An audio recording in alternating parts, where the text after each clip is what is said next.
TV albarka Fulbe TV albarka te Fulbe TV albarka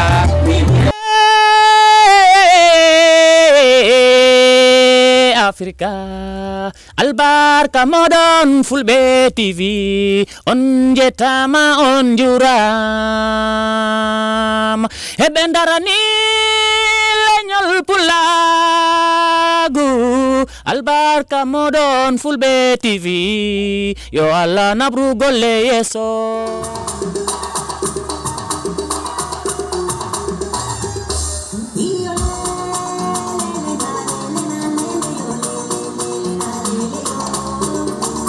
ɓeni ko suttini accini adi haala ala ko tongi guere si bondodirama ndaare Fulbe TV ko télévision mo anduɗa kala ko anduɗa pularno e mum harayimo toon waɗe subscribe joni Fulbe TV no weeli ha mbalo hande kadi Fulbe TV meɗen arani on ɗo hande ko welo tan yaaden e sukaɓe ɓen pour wurtidigol cosaan on Marama Diallo no waɗi ɗo organise o programme jano ko tawata ka fewda holiday ji ɗin ɗo o moɓidiri sukaɓe pour wurtidigol cosaan ko welo tan eyyi ko noon nan kadiata no wiɗani hande ko welo rek ko Fulbe TV arani on ɗo Taranga FM e wadde kadiatu onno wiyete Mariama Diallo waɗi ɗo organise programme fi cukale andigo cukale aada meɗen e sengo cosaan meɗen e Pulagu nden noon woni welo ko tigui noon min jeyɓe no fewi noon ko welo tan woni ɗo harayɗe yetta Samba Gueladio Mballo ha France monɗoɗa kanko tambiti o programme Fulbe TV haray hande ko welo tan woni ɗo hiɗen yaadi hen e Marama Diallo e Kids Talent wanduɗa ko pay koye go moɓidiri ɗo pour wurtintingol cosaan on eyyi ko noon tigui antijeena ko kadia no wiɗani ko noon tigui hande ko woni welo tigui noon ari tawede ɗo Fulbe TV kadi ari tawede ɗo noon woni noon welo fewi hada no wiɗi eɗen jetta tan Allah eɗen jetta Samba Gueladio Mballo Fulbe telo yara yesso hala kadi en keɗani en kadi e compagnie o fof kala golo hen fof no Basi Mballo en ha Issa Diawo en ɓen fof calminama hen nden noon ko hankkay ko welo rek jarama musidɓe jokke men tum haray ko welo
ɓe wawa en ko woni jangande national anthem o wanatama kañum woni the national anthem of the Gambia ɓe jangana ɗum e pulari koɓe janna haɗa toujours mi weltanike woni fulɓe TV kadi ko TV mo anantama e darani ko ɗum woni leñol ngol darani pulagu darani leydi Gambia ne tigui hoore muɗum gollida e ɓiɓɓe leydi Gambia ne tigui hoore muɗum surtout e nder o dula wonde ɓuraɗo entrede Afrique fiitigol wonde maɓe wawa yaltinde kala ko wawi e kala ko fewndi e sengo ko ɗum woni pulagu ngu walla e sengo ɓangal portoɓe ne wiya ɗum a développement e oɗo sahi mo wonde ɗo haara meɗen welto noon fota fulɓe TV masi e jankadiatu ɗum woni ɗimmoje maɓɓe on ɗon e GRTS ɓeɗa andi men fati ka inde kono hani men arta e muɗum sara jaɓe jarole leydi Gambia fi Gambia leydi men eɗen ligo eɗen juula torogam yobo furu e on potal eɗi maku e jamu ñallideɓe yonundal fewndu kuuɗe men fare moƴƴere wonande fof jogiɗira yimɓe ɓen sertuɓe tabintina musidɗa kuneɗɗanke eɗen aadina tigi nde fodore men eɗen heflinana acco men jomirawo rendoji mawɗo fare Gambia e hoore gonga poma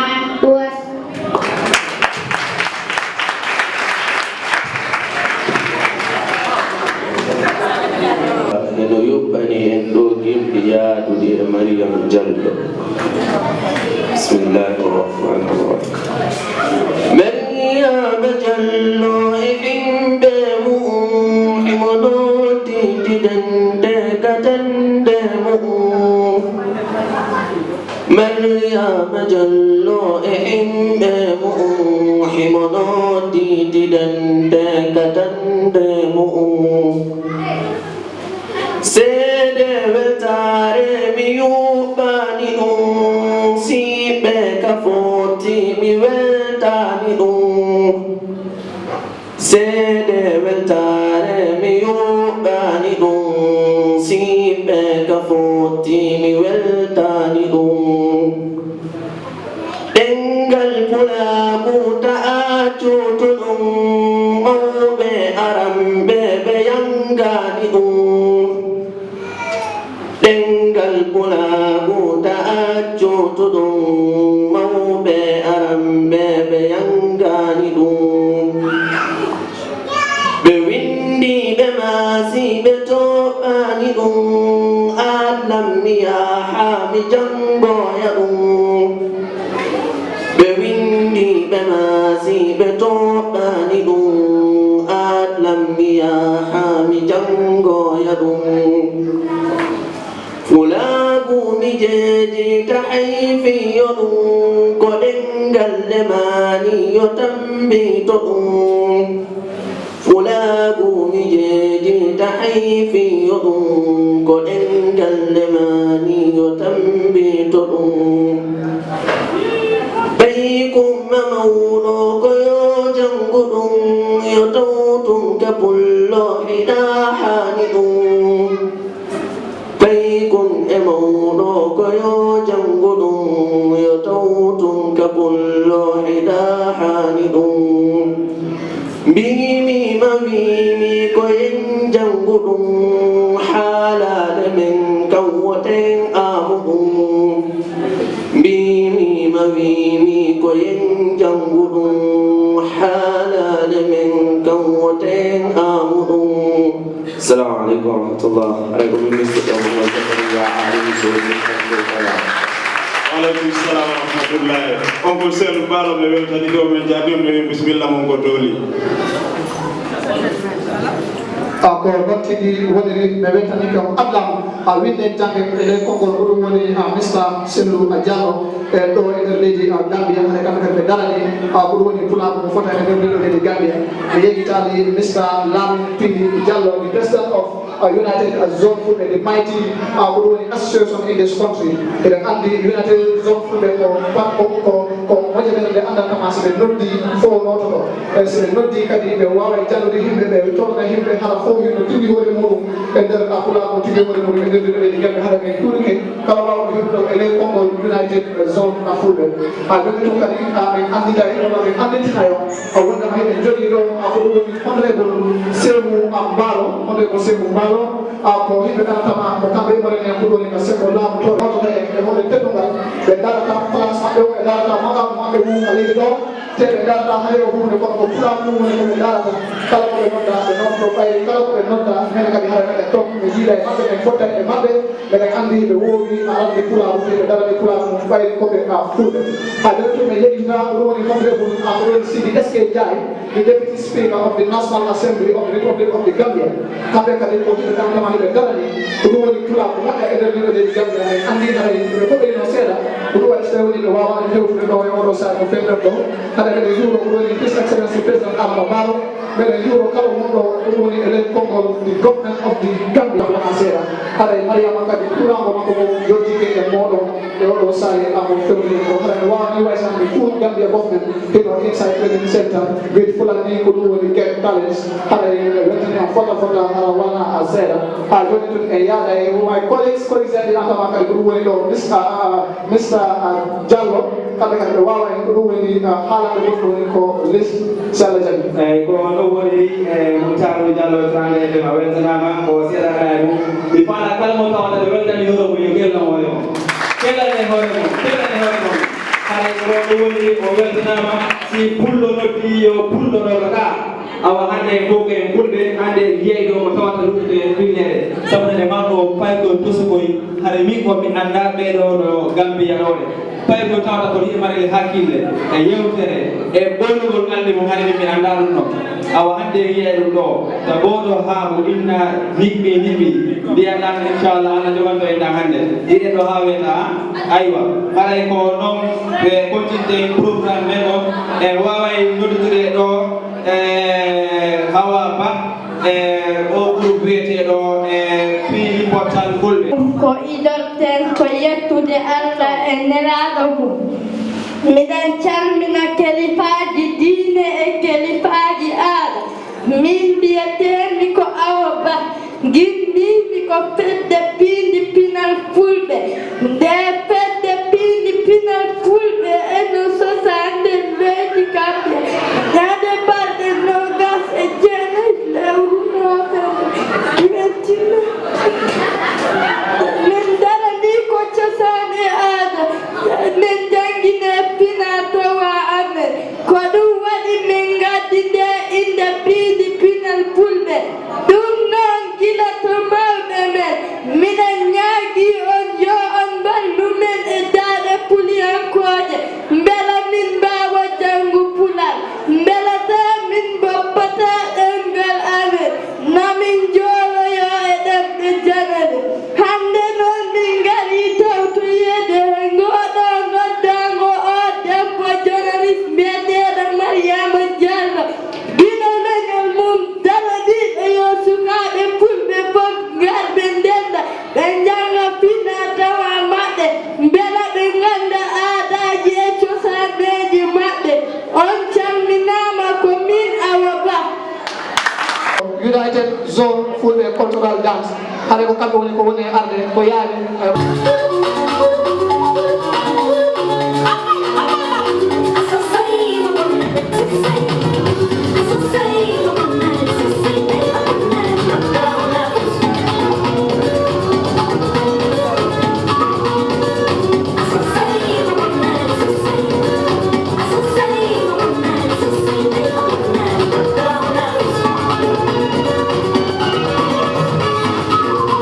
Anima on our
fulɓe tedduɓe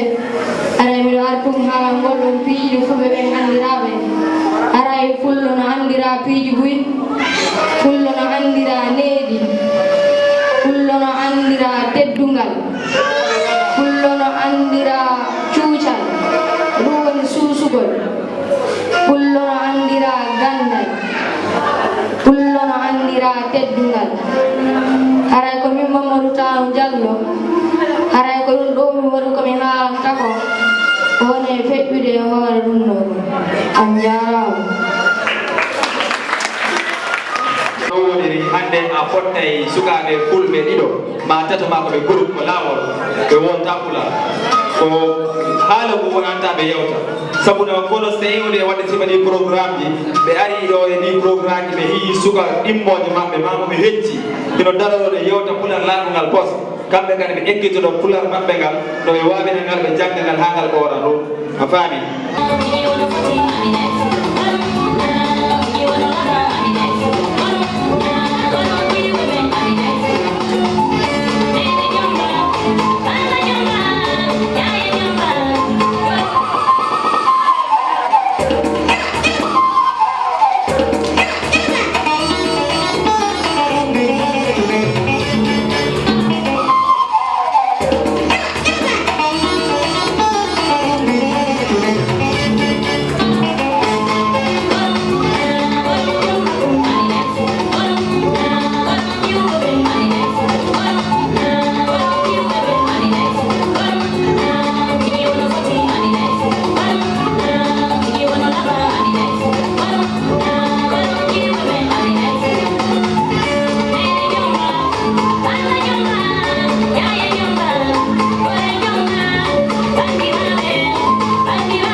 jarama fota fota ala wala seeda te konko ñantagol inde jom annora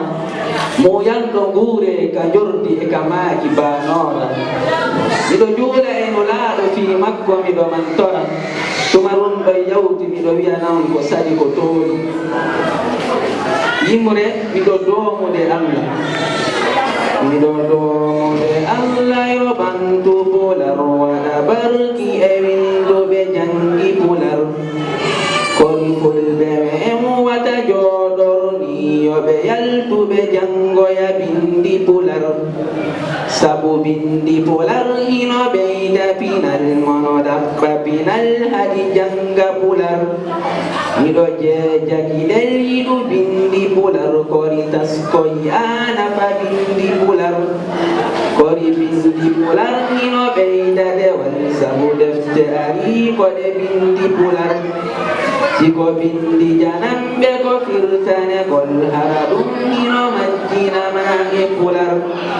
kono adlam on hino wallude en hiɓe windude ɗi waɗa defte pular hay leyɗe janamɓe no jangude ɗi hadi fulɓe me en kan janga pular wono ɗeɗe men hino jannude ɗi no weɓani en kori jande pular hewten kaduɗal jangen ɗiki santamo welsiɗo ley fi bindi pular musidɗo mama Mouhammad Saliou Diallo. Assalamu alaikum wa rahmatullahi ta'ala wa barakatuh. Hare ko adi kon taw mi yurto honorable Sekou Mbalo on jara. Hare min inde am ko Saliou Dia. Miɗo arde waɗana en ɗo gimɗi pular. Min ɗo mi pulla mi winday mi windiray alkule ande ɗe sattade ɗuɗa kadi winde jangen e bindi me en porto windi sinwa windi woɓɓe ɓaale hay ɓen ɗo windi ko hatta mi pulla mi winda e ɗengal angal min kadi min ɗo mi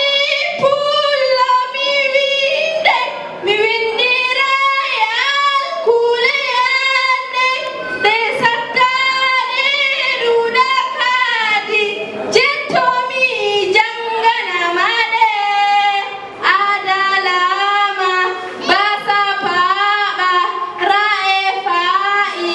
oɗa ƴawana kayawu jajahaɓa ganyatanga adalama basa paɓa rae fa'i oɗa ƴawana kayawu jajahaɓa ganyatanga dabajanga fulɓe en fow jogodire fulɓe en fow jogodire winde jangen e bindi me wiyen kadi e jabbo kadi si Allah jaɓi ɓerere ko ɗum woni ko sakkitorta ko kono ɗoye ɗum noddere mo o attora ko foti attorde ko Mariama Diallo ma ono musidɓe am fulɓe haray mi hiwriki on mi salmini on on fof meɗen lando si tawi woni on fof moɗo hiɗoge jang haray ɓe ginna on ko saɗi mon ko tooli ka programme wonnoɗen e sifade on gibi law hiɗo gandi ko waɗugol tu woni test dara si tawi woni yahay because na programme jano na ko waɗa plan kadi haray ko fiitum ɓay holidays on no waɗi koye mum kadi wonɗe min inni yo mi waɗan sukaɓeɓen back to school mi waɗanaɓe programme ko yowiti e fi leñol mengol ko wiyete kon Fulani Kids Got Talent ɓayɗo gandi enen pullo hiɗen ɗuuɗi ka leydi ɗo te hino wodi buyko ɗo jibina kono si wiyama yoɓe yewti pular ma yoɓe wowlu ma yoɓe fitu yoɓe ferñutu piiji goo ma konngol jigo e pular haray sattanay ko ɗum woni woɓɓe maɓɓe ko ɗum waɗi haray si min ƴetti initiative ko ɗum woni miijo e fondo fi waɗangol sukaɓe men ɓen o programme ɗo haray e wawa heɓude kamɓe kadi woɓɓe maɓɓe aroɓe ɗo yewta sifo andina en kamɓe kadi haray woodi piijugoɗi ɓe andi kono ɓe anda ɓen kadi wawa andude ko ɗum waɗi simin wi hina min on tu woni ko addata sukaɓe am ɓen kono wooday kadi association ji ɓuy ɗime watta invite wono United Zone Fulɓe iɗen jogiiɓe ɗo wono Pindi Pinal machallah wono Generation Fulɓe kañum e pottal fi ɓantal wonɓe Birkama ɓen ɗon kadi ɓe addi sukaɓe maɓɓe ɓe waɗoɓe participate fi yi en kamɓe kadi haray koɓe jokki ko yowiti e fi leñol ngol sabuna si tawi woni association ji ɗin kadi wi hino darani pulagu haray hino hani ka waɗanɓe test kono machallah e yi sukaɓe buyno ɗo sabuna min si tawi meɗen falano koye hol jaɗo men waɗayno kono min inni yo mi waɗu o hol ɗo ɓay haray ko programme sukaɓe haray sukaɓe wawa arde heƴa haray kadi ɓiƴaki machallah mi weltano on fof onon adduɓe sukaɓe monɓen e sukaɓe notiɓɓen kadi mi weltano honorable Sehou Mballo kamɓe kadi kala ko pullo noddi haray hiɓe toon mi weltano tantiyan kadi Diatou GRTS kamɓe kadi mi weltani keɓe fotano hina seeɗa mi weltano zone Fulɓe mi weltano kadi sponsors ɓe amen ɓen hiɗon andi ko kamɓe ni wono zone Fulɓe hiɓe tawa e waɗuɓe men sponsor o yii wono Jawo Tunti Enterprise kamɓe kadi hiɓe tawa e waɗuɓe men sponsor en heeɓi kadi Zimo and Baby Twins Baby Foods kamɓe kadi hiɓe tawa e waɗuɓe men sponsor heɓen kadi Table Pay kamɓe kadi hiɓe tawa e waɗuɓe men sponsor tambitiɓe men e fiyo programme ɓayɗo gandi programme sukaɓe hina ko weeli fi mi wiya on tun kadi ɗo e programme o lannude inchallah haray wooday lande ɗe min watta e Pular ka sukaɓe men Fulɓe kadi hewtata ɗo jaaboɗen lande ɗo ɓay so nani ka programme ji haray min landoto woɓɓe min inna yoɓe kontu gibi go'o naɓi ha sappo haray woɓɓe ɗum ɗon ko kara haw wonantaɓe ko ɗum waɗi haray min heeɓa e lande inchallah meɗen joganiɓe kadi ko wiyete kon price gift komin jonnata kala suka ma kala paykum wawɗo jabade ɗen lande ɗam haray Jawo Tunti no waɗani ɓe ko wiyete kon présent haray si tawi woni a jaabike lande ɗe min landima ɗen an on koya andu a heɓay exercise books ji paquet heɓa kadi school bag heɓa pen heɓa pencils heɓa kadi chapna haray si tawi kadi min daari min tawi kadi hiɗa tawa e wakkili ɓen fof e association manam e hoore association ji arɗi ɗin fof haray min watte sponsor min yoɓanama school fees first term second term e third term ɗum ɗon kadi haray meɗen mari on package ɗon fi sukaɓe men Fulɓe ɓe machallah haray kala ma waɗɗo promote adama e cosaan ma haray ɗum ɗon koko hani koko duwa goto kadi duwa kam añude e fi muɗum e sukaɓe labaɓe ma ndaare juuɓe labaɓe ndaare pay koye laba koye no ara ɗo no hollira cosaan lannali to hande en heɓay ɗo sukaɓe buy kadi aroɓe ɗo sifo yewta en ko honɗum woni kosan ko honto kosan iwata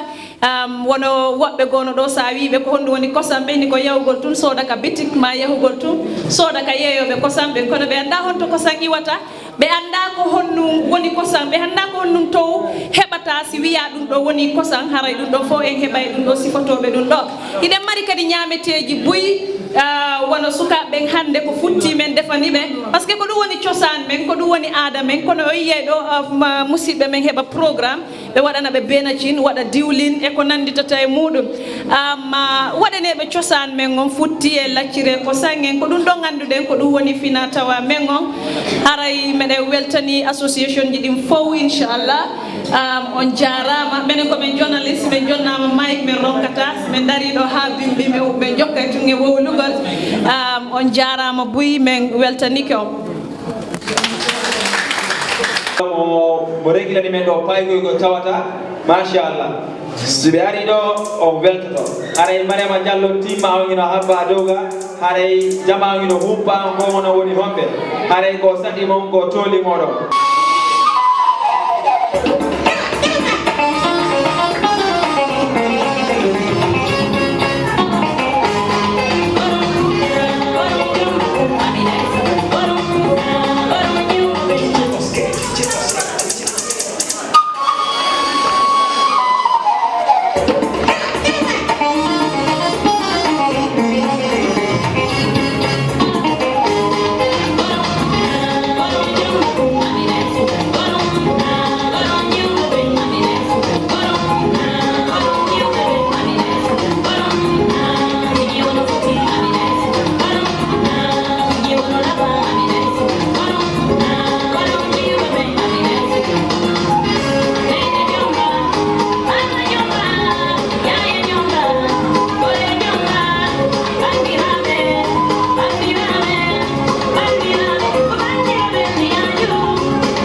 vision.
It is emotional ko hunana kama memi nan ka perde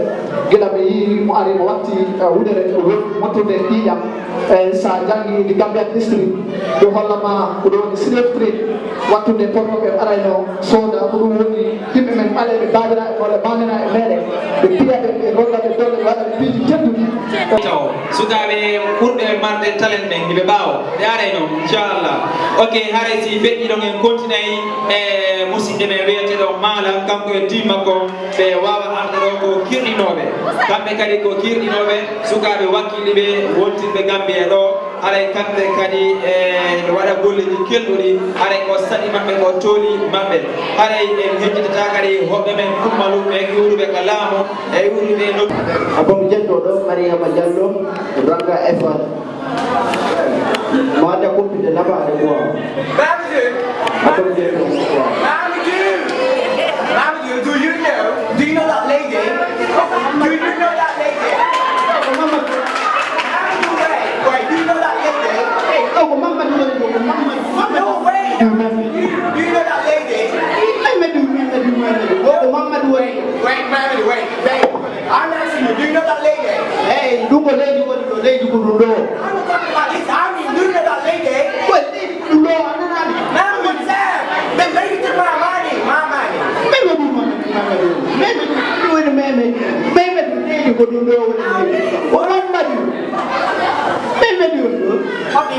You know what? Now, what I want is for you to call Fatima to me, yeah? Yeah, look at Fatima. Oh my God, Fatima! I don't mean Fatima. What's that, man? Look at Fatima. Man, do what's up, man? No, Mama, do do not let go Gambia, Mama, do. Oh my God, Gambia!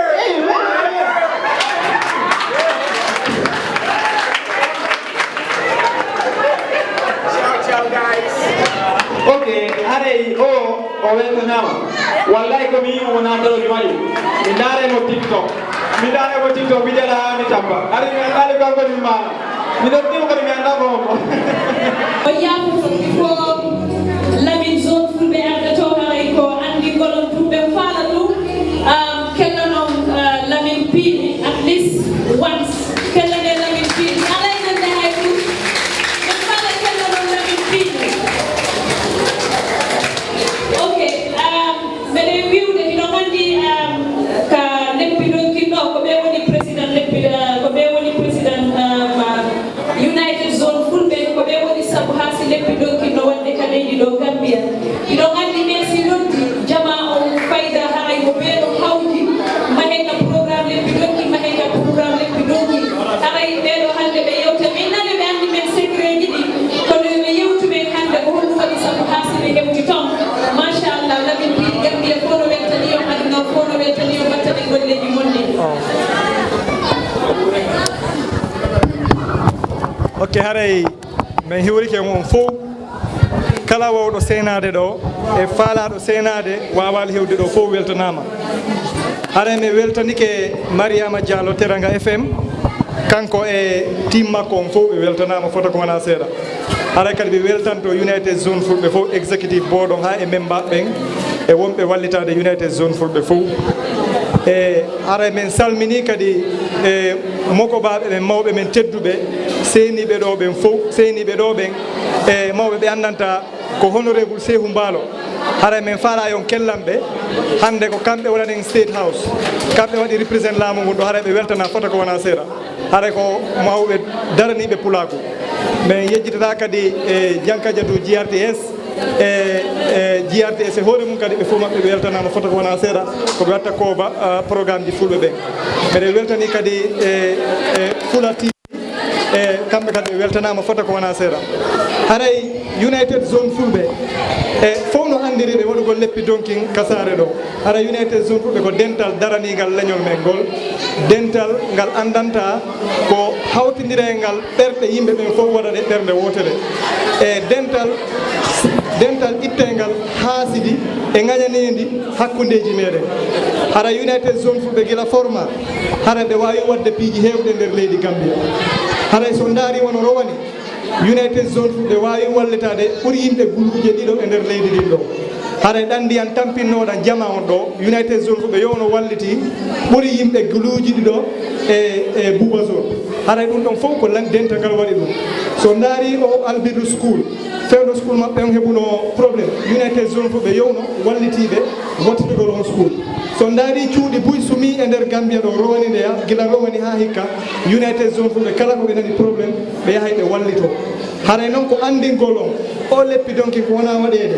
kala mbuuɗo ko heeɗi toon wona United Zone fulɓe sendata ɗum kala mbuuɗo ko heeɗi toon ande haray hay koɓe yahano leppi donki ko ɓen nafitorta ɗum par ce que kala ka bolonda waɗi ko ɗum men ƴettata mi yami wallito jama o kala komin nani siɗɗo men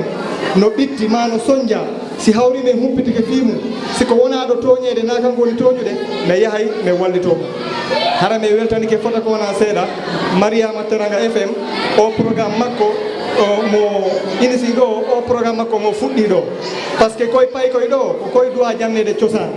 si paykum janɗiɗi e cosan ko mayiday e cosan so daari hande sukaɓe buy sa fotti e maɓɓe ka laawo ɗo ɓe innayi ɓe haalanto e haala hokka kam ɓe inna min nene an ko pullo baban ko pullo kono mi nanta pular ɗum ɗon noon haray wona erreur maɓɓe wona faute maɓɓe ko mawɓe maɓɓe ɓe woni hollali ɓe laawol ngol kala heɓuɗo jibindo ɗo ɓiɗɗo mum o janɗi ɗo o andali cosan makko o wawali haalde haala makko haray himo jogui hakke ɓiɗɗo makko e leñol makko ngol par ce que ko Allah tagimo woni mo pullo so ƴettali ɓiɓɓe mon ɓen hollonɓe cosan mum on hollonɓe aada mum on ha ɓen ɓiɓɓe ɓe janɗi ɓe wayli innon hiɓe yoori hoore innon ɓe ala needi innon kam jamano sanji na jamano ngo woni changude ko mawɓe woni changude si hawri mawɓe changeali paykoye koye fewno ka koye duwa changede ɗon paykoye koye koye janɗoye koye change mawɓe fewno ka ɓe duwata changede haray miɗen tori o programme ɗo e jama o yo accitu hakkille makko moƴƴa o ɓeyde kadi e wallitede ha o programme ɓuura mawnude o ɓuura ɗo te inchallah United Zone fulɓe daroto wallito Mariama Diallo e ngo miijo makko o o programme ɗo ha o ɓurani yaajude par ce que ko hunde nafoore e pulako hande so daari ɓe sukaɓe fidduɓe ɗo ɓen fof immoɓe gila atlam génération fulɓe pottal fi ɓantal piidi pinal ɗum ɗon fof ɓe holli hiɓe jannude sukaɓe hande ko ɓe sukaɓe arɓe ɗo fof si ɓe hoti ka suudu a tawa hiɓe weltori wongol pullo ɓay no woodi sukaɓe goo si hawriɓe yalti ka yaasi no ɓe jasinirta pullo on noon haray kamɓe hiɓe hersi innugol hoore maɓɓe hay koɓe pullo par ce que ɓe anda honɗum woni valeur ji pullo so nani ƴiƴam waliyu ɗum koye pulloni wata so yi fulɓe buy leƴƴi goɗɗi no ƴetti ɓe naɓi ɓe bambiɗe ko sabu ƴiƴam maɓɓe ɗan kono ɓe sansiɓe so ndaari Cheikh Amadou Bamba on ko pullo ko waliyujo kono hande sa yeehi toon ko olof ɓe woltama jolfe haray ɗan ƴiƴam men ko ƴiƴam tedduɗam wakkiloɗen e valoriser leñol men ngol haalen haala men kan ka galleji ɗen haalen haala men kan ka cosanji ƴetten fayde men ɓe naɗen ɓe hare meɗe weltani on onon ɓe mawɓe ɗo fof arduɓe ɗo e pay koye mum ko mbeɗe weltani on mbeɗe weltani on mbeɗe weltani ɓen tori kadi on kellan hoore mum onon wowɓe senade ɗo ɓen tawe ɗum ɗo min tori on yo kellan hoore men mi weltanike on hara ko ɗum ɗo tu wata nawde pulako yeeso haray ɓen ala juutinde haala kan e sina weltanogol rek honorable Sékou Mballo e ko mukkobaɓe men tedduɓe kamɓe wonde his excellence du président Adama Barrow haray hiɓe nooti pulaku hiɓe nanani pulaku hiɓe wallitade pulaku machallah mbeɗe weltaniɓe kala ko pulaku noddiɓe ɓe nototo haray jama on fof weltanama e organisation team on fof weltanama mi yejjitata kadi DJ ɓe ɓen DJ Oske e mi yejjitata kadi Ceerno Moutar ɗo Teranga FM kamɓe kadi ɓe weltanama foto ko wona seeɗa e golleji ɗi fof labama haray on salminama assalamu aleykum si ɗon feƴƴi e noddawiɗa honorable Sékou Mballo mi jaari kadi Mariama Diallo mo andiranta ko journaliste pullo daraniɗo fi fulɓe dariɗo fi leñol fulɓe ngol yaara yeeso mi weltima pour argol ɗo yiya sukaɓe men ɓe andiranta janggo ko ɓe wonoyta yeeso ndi leydi hande ko minen woni yeeso laamu Gambia ngu kono ko ɓe min tañƴini janggo position bomin jogui State House ko koñ pay koñ min faala janggo hara ko ɓen jooɗoyto on place ɗum noon he dow ɗum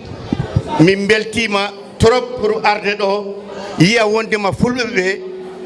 na jangguina cuka non koye na kolla ɗumen aada mumen ko gandiranta ko ɗum ɓe goni neɗɗo si a salima ko gonɗa ko a jaɓat nden ko goɗɗo woni ko te Allah dandu en ɗum minen ɓe jiiɗa hande gonɓe State House mbaɗo no min ni ala ko woni mi waɗani mi remi ngesa mi ayni nayi mi ɓiri mi eggoyi nayi am nayi babam ɗum fof ko kulle pulagu yagal ko on aada gandumi ko on mawnumi ko on koolimi so si mi yii woɓɓe ɓe gandaranta hono ɓe sukaɓe ni na kolle on aada a tawan mino welti hunde wotere ko ma gaccen ɗum wigol oɗo ko pullo Fuuta oɗo ko Dowrowo oɗo ko Fulakunda oɗo ko Jawaringa se en gaccani ɗum en gona enen fof fulɓe ko en hunde wotere ko mbimi ko ma gaccen ko noon tan leƴƴi goɗɗi mbawta wawirde leñol gongol si woni wawi on sertidirde kono si wawani on sertidiri on mbawa on ɓurde mbawa on wawde yidde noon leñol mum wona añde goɗɗo ko battonnin ɗo ko wona onon gañi ceɗɗo wona onon gañi jolfo wona onon gañi joola wona onon gañi sarakulle kono ko teddingol aada mon ko ɗum battonnin ɗo te ɗum poɗɗon tinninde nde cukaɓe kala ganda wondema ko ɗum ɓe poti wadde kala journaliste ɓe fulɓe mi jaari on sabu si wonano hande ɗi radio ji ɗi gandiranta na mbaɗa promote aadaji fulɓe a tawa yimɓe hewɓe fulɓe hewɓe a tawan no jahi tawtini koye mumen e leñol leƴƴi goɗɗo ko ɗum waɗi gonga o a tawat ɓiɗɗo pullo hande na woni hande e nde saare tawa ɗum e office jottoɗa mbiya ɗum a jarama wiyama nanga def hoɗum wona gacce jaha tawa ɓiɗɗo pullo e office jaha mbiya ɗum hono pinɗen o wiyama aɓeñaadi ho wona ɗum ko gacce sabu ko mbaɗɗen expect ɓiɗɗo ceɗɗo sa tawi ɗum e office muɗum sa wi ɗum ibadi wiyama herdon kortanate ko ɗum woni gonga o jolfo sa wi ɗum nanga def wiyama mansi jama nanga def ɓiɗɗo pullo ankala hollo yimɓeɓe ko a ɓiɗɗo pullo si a wiyama jarama mbiya ɗum tan ala kono jaaha tawa ɓiɗɗo pullo mbiya ɗum jarama oyama lowa ko ma enen mawɓe ɓe kollen cukaɓe kollinen ɗumen wondema ko gonɗa koko poɗɗa farnorde hay leñol ɓurani ɓiɗɗo pullo mi wiyanima ko enen ɓuuri goɗɗo de kono en ɓuraka wona enen jawi leñol gongol kono jiɗen leñol moƴgol ko ɗum woni gonga o en kollani ɓiɗɗo pullo yawata ko goɗɗo ɗum enen fof enen gandi mawɓe men ɓe ɓiɓɓe fulɓe ɗi teddini enen mbawi ko pullo woni leñol ngol gandaranta wawa yaadude e ceɗɗo wawa yaadude e jolfo wawa yaadude e joola wawa yaadude e naata ɗum ko pullo tan joguindi neeti ko enen mbawta ɗum wadde ko Allah hokke en ɗum ko Allah hokke en ɗum leƴƴi goɗɗi mbawa jabde leñol gongol mbawa muñande leñol gongol kono ɓiɗɗo pullo hay sa nawi ɗum Amérique okku ɗum toon duuɓi ɗiɗi tati a wiya ko ɓiɗɗo Américain e mbawa wadde accommodé e mbawa wondude leƴƴi goɗɗi min ɓiɓɓe am ɓe fooɗi Amérique miñiraɓe am ɓe fooɗi Amérique kono sa tawi ɗumen toon kala mo mbiɗa jarama wiyamma tan ala kono kala sa tawi ɗumen office di mumen sa salmini ɗumen a cikka ko ɓiɓɓe Américain ɓe ɗum ko enen fulɓe Allah okki ɗum kala to jaaɗen hay China sa a lemni en a wiya ko e mbawa wondude e Chinese saɓe muñanen ɗumen e aadaji mumen e dow ɗum noon mbakkiloɗen on jarama pour mbaggol o programme wona programme pamɗo ɗo wonni ko programme cukale kono mbimi wondema ko mami ara mi tawe ɗo mi salmini Kadidiatou Diallo GRTS ligge mum moƴƴe ɗe gandarantaɗi waɗa ɗum toon jaare ɗum kettoɗe ɗum nangue programme o mbiye cukalɗe no ndar programme muɗum o ko ɗum naɓata e yeeso salamu aleykum on jarama. Hello, good evening, ladies and gentlemen. Good evening, Union Fulbe. Good evening, Mariama Jallo, and all the mothers who gathered here in this hall, who brought their kids to see the promotion of Fulani in this country. I'm saying thank you very much. We appreciate your presence. This program is not a small program. Although its composition is little kids who came here and performed the tradition and culture of Fulas, but it is not a small program. It is a big program because it further manifests the promotion that Union Fulbe and other Fula organizations are trying to show the young kids that they should not ignore, they should not abandon their culture. It's a culture promotion. That's what you are doing here. And I am calling on the Fulas to make sure that they also promote the culture of Fulani in their houses. We are not saying this because we hate other tribes. No. We are not making these programs because we hate other tribes. No. Liking your tribe do not tantamount to hating another tribe. No. But each and everyone is bound to like your tribe that you belong to. That's what you people are doing here. I must tell you that what we are seeing in some quarters, I am calling on some Fulas, whom you know they are Fulas, and if you meet them in their offices, you say to them, Jawali, they will answer you in another language. We want to discourage that.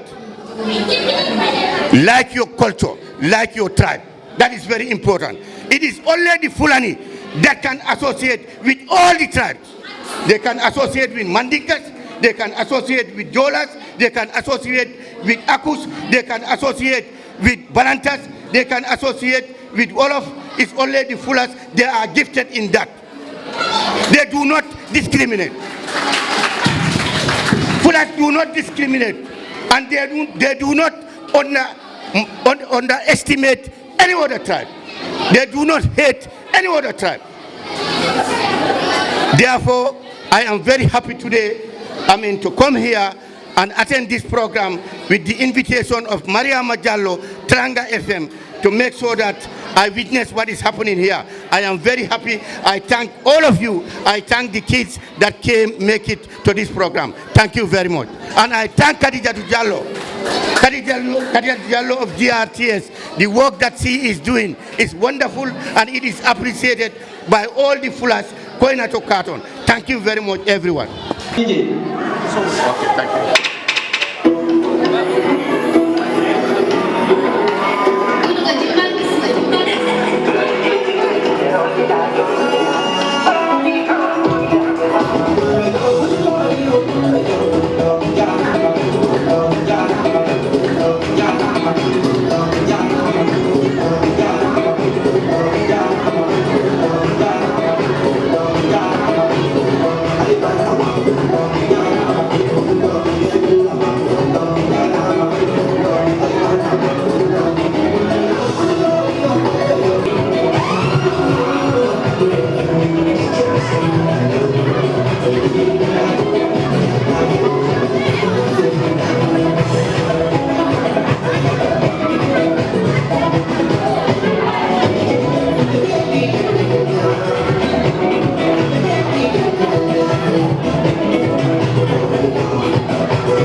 Okay, fine tune and continue program memo. Hare en hejitari kay portal bi mantal. Ko adi ko len hewro mo be indem ne yettore mu.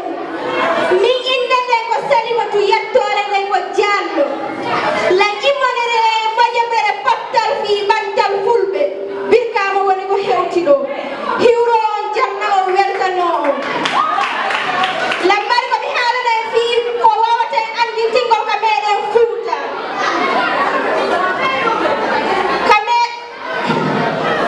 Kamera fuuta.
Apullo ina wona ɗo haalaji goɗɗo o eyi o ɗum mo pul ngo fijire mayya ɗum mo pul pullo eyi ɗum mo pul kere bangama wona pullo eyi pul ɗum mo pul kere ma wona pullo eyi pul ɗum mo pul boy hakkoɗo mi yaa boy ala yekkam o fale omaɗa ɗema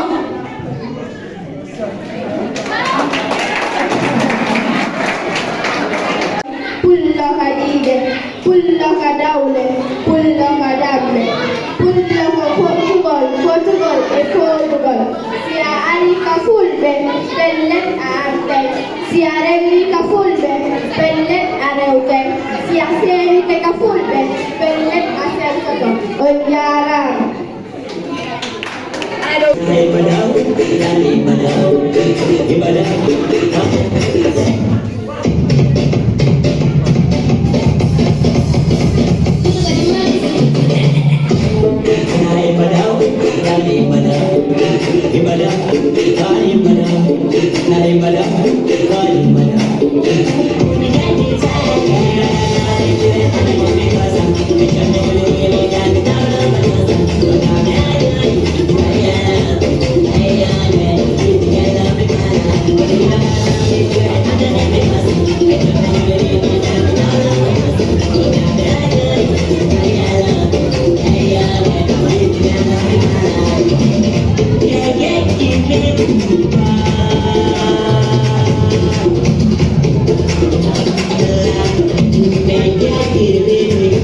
Wow.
Mustafa lo yaade jangan lo yaade kalau wada de on ka jangan ko dapat ya ba wada inde mulu gol sustan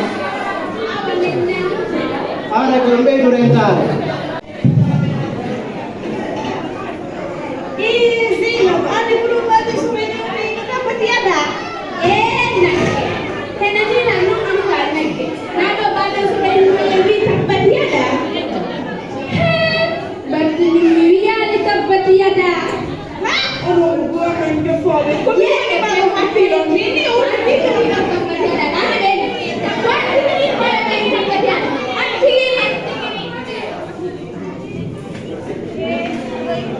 Ada suara dengarti? Ayaram. Maru dah jodi dah. Itu awak yang jang betul jang itu mereka. Boleh jang. Awak ramai ya tu. No, hari ini kau ada seni Gambia tu. Kalau kamu kau ada seni Gambia tu. Andi mana? Bila antan jokono. Bila nebi. Hari jawara nama tiga. Hari jawara lawan. Mene do fop ay ko buru sendo ka fop ko buru ko nebi do do ma ya de non ka ke men ko kita li ka ko sendo ka mala ka ko sa su kan do do mo se ko ne jando alhamdulillah en ko pe ni mene sa yi me jama ba ado law ko mene fop ko do no do ko biya no nebi do de ko ma ngelo murda mene nebi do de afamani abala me wala ma fay ida andi wesfi bandura andi tabo ko mer be ngara ma wesfi be ke jawa fop ngal na wesfi be dawa ma botti no wani or ne wesfi bukko ko ko sal or ne wesfi do bandura lo borom point bukko ko sal do mo be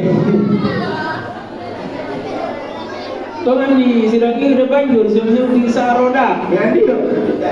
nebi do, nanti do kau tahu. Nanti dia oto jaga aja menjana deh. Nanti dia buat menjadi kan jadi gini do andi. Tinggal turun di bawah. Nah hekar pergi ke bini file mira. Gitu. Dan tinggal nah, ai saja di Saroda lau kon hari ini mau kontia, kena ya soal tinggal tani urila tadi. Bobo rai hotel besar. Baik wadaya wala.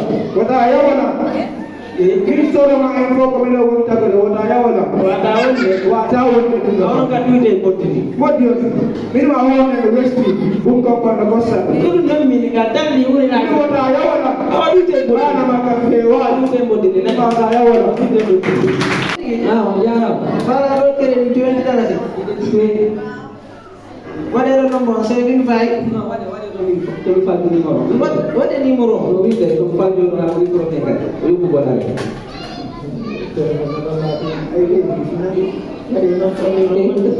Hello. Assalamualaikum. Waalaikumsalam. Gara-gara yang pada security. Nasi nado kiri di 10,000 daripada lo akan security via TGG mayako. Hotel lo menonton negeri orang Samsung. Ya pada kiri di kita telepon ngaca ni malu ngamai. Garando munya nang. Oh aku dah jamu. Ando lo kiri do finasi. Lalu kamu tengah lihat nalang kui. Ajen tu dapat nalang tu. Oh ajen tu ni ala. Lagi ya pada ada kiri di. Kalau dia kayak kiri do finasi. Buat kan cuma yang kiri. Ini yo hal di Morovinda. Yo dari Samsung. Dan dulu jadi ada udah teknologi baru Samsung. Kau berangkat kau nak apa? Wanda mindo sarzer. Alhamdulillah. Jangan masuk. Sarzer. Dua wanda nak mindo sarzer. Oh. SIM card mama tak mau kita malu tu macam tu begini. Wanda nak nak charge. Kian? Jadi. Dah dia dah boleh pergi. Allah kuat. Allah. Jangan kami minta ini orang guna macam tu. Orang iperti telepon, biaya telepon untuk kita. Mungkin kalau di rumah biaya orang itu lewat. Hari ini biaya berkira di waktu ni ila. Juga kali itu dua. Minta ni orang ini orang, orang lain ini orang. Manu orang ini kai, orang itu orang. Manu orang itu pun orang itu. Waktu itu kau balik. sibe ali o fi yimɓe faade ɓe ɓerda e wonɓe kala ko dambugal bidigi gonɗon naata o yanta a joni mo fi numéro o dogi ka yante a jibidi on ɓeyɗa naata mooɓa an ɗon are ko firde toon ka ara ana yewɓe téléphone o gami kala gon ɓeyɗaen ɗo miɗo wanna en ɗo yimre ceerno mouhammad samba mo mbeya ko ɓe wi ya jonnano heɗo haala gorel jeeyangel lowgel si a faala malal yiwgel saydou mouhammadou wel mbiɗo wi alpha ahmad diallo goɗɗo jaabam assalamu aleykum wa rahmatullahi wa barakatu ya jonnano heɗo haala gorel jeeyangel lowgel si a faala malal yiwgel saydou mouhammadou wel seeɗengel ñol fuutankelaram mon bekke hoɗande e lasariyanke dukaɓɓe e malikiyanke ɗatal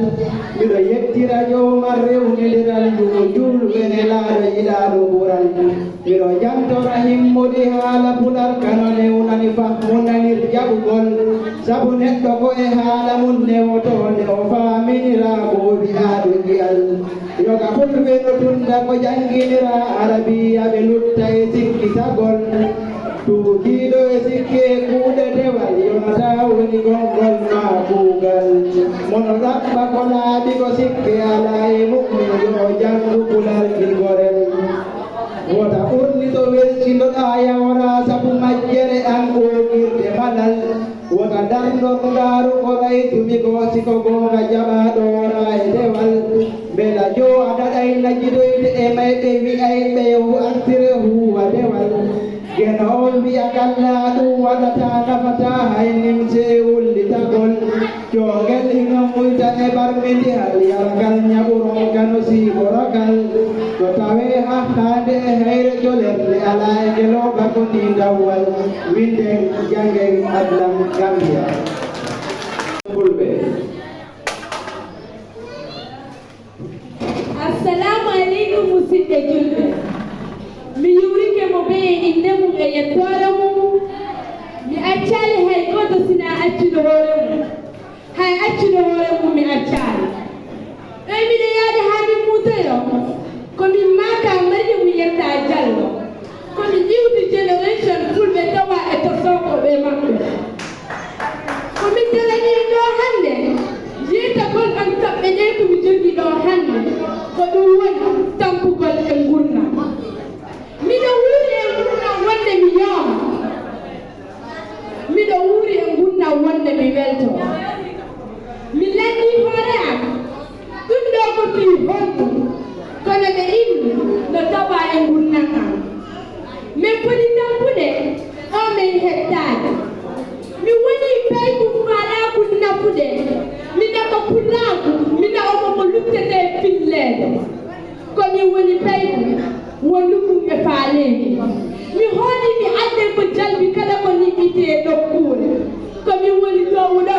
sakkiti joɗal on jara musidɓe wonɗoɓe ɗan jetta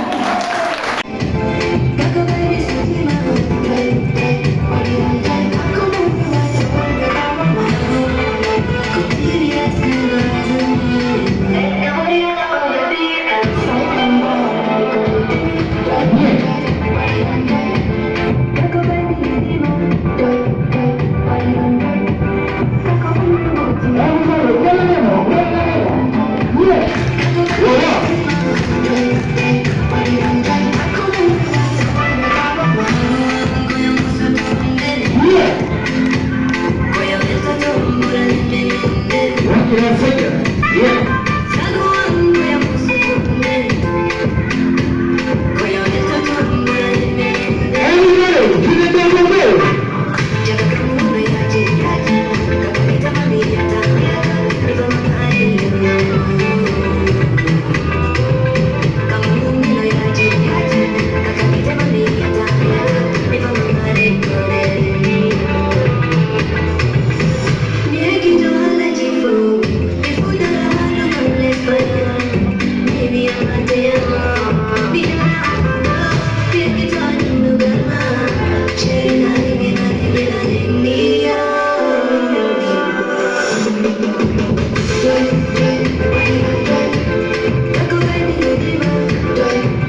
Batman ya governor people me wanda indukero me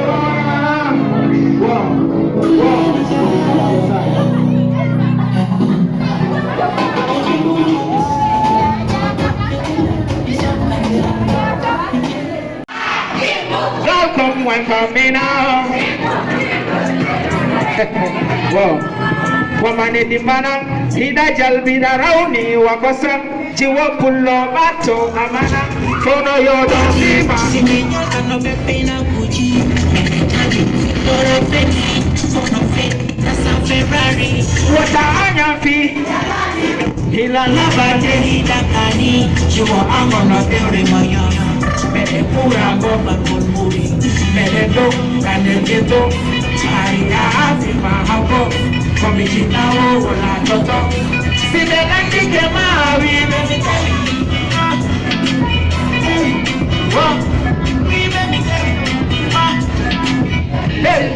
Records, baby. Oh, yeah,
nyanan kona kalatala ajuang ala siya minatala ko ala wali ya kalatala inasi saya jadi baka dem semana pamane ya nova no fi mame wanani inubeo be wawanala kono yese se porti se me yalta no be pina meden jalbi Vittora fono feti dasa Ferrari wata anyam fi hilan labate ida tiwo angono eure Miami meden ura gomban gon budi meden do kander ghetto Aria pima komijina wo wala toto sibelandi kema wibe pas sina bambi jarako hula sultuna sila Zalkom wa famina wow wamane dimbana hina jalbira rauni wakosan jiwa pullo bato amana kono yodo sine kano bepina kuji medetaji ora fendi fono fendi asa Ferrari wata anya fi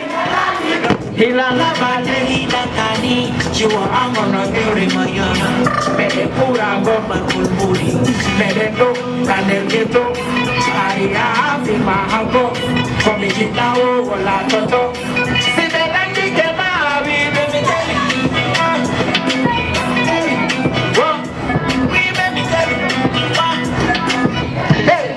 Records, baby.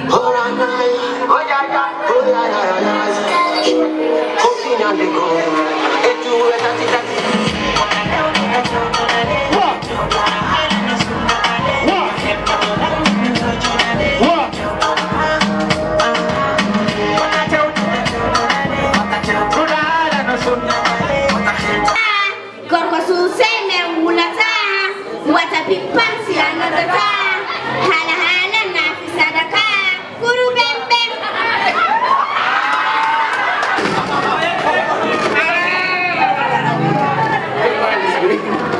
yo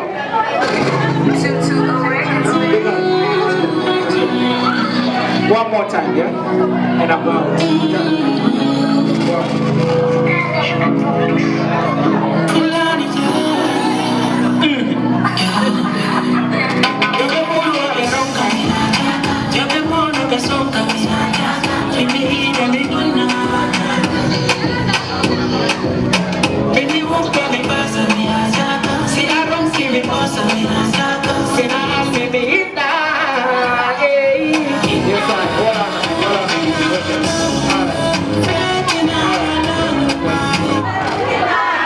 Yes, I love you all from the bottom of my heart. And Mariama, I just want to say congratulations. Coming out and joining the junior, coming out and I'm doing the year. So, I love you all. Peace out. Remembering, if he chosan mengon, if he ada jimending, if he chosan ada no notawa ipiji bui, chonchi di notawa emung, halakan no emung, e kala ko anduda dun no wada ha andi teng ka iwruden mi inna ko mi durata wiide ko won e bantugol inde e mahama fulbe ben fiye buru andirde anden cosanji mending hare dum don ko ma toroden kala nan do dum yo tawe e wallutagol dum sina dum haray e majjudo hala munkan majji ada munkan haray majji fes ko dum wonno e bande portobe awa haray ko dum a wadi ha hande mimmede dari mede haba fi mum mede toro en fo en kadi tawte en dum ha on haaju don wallito den wombe imminde o haaju do men weltani sponsor be ben kadi bayri sina ballal wana dum wadi wono programme wadata mede weltani mawben hooli be fi o programme yo wadu ha adi bibbe mum ben dum don fo no tawa e weltare amen ko dum wadi men ngari hande innugol yo men hollu weltare den me wadon encourage men toro on fo yon tawe haajo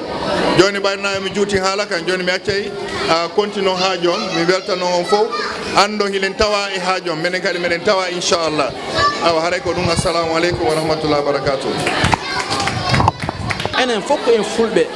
hay goto subaka wongol pullo ko allah tagi en wadi en fulbe hare ko e weltoro pulaku awa hare ko kidi don eto ɗen ɓiɓɓe meɗen ɓen ɓe wawa ka haala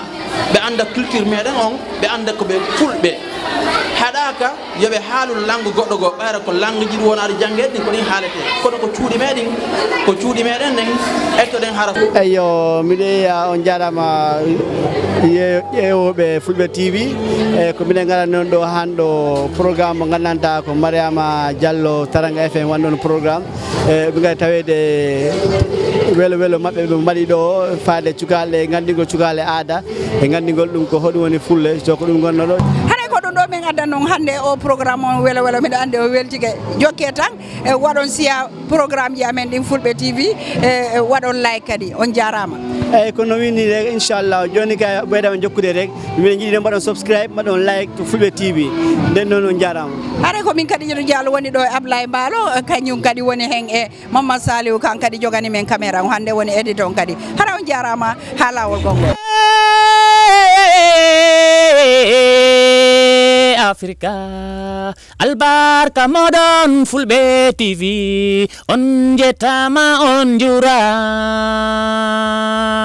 e bendarani leñol pulagu albarka modon fulbe TV yo Allah nabru golle yeso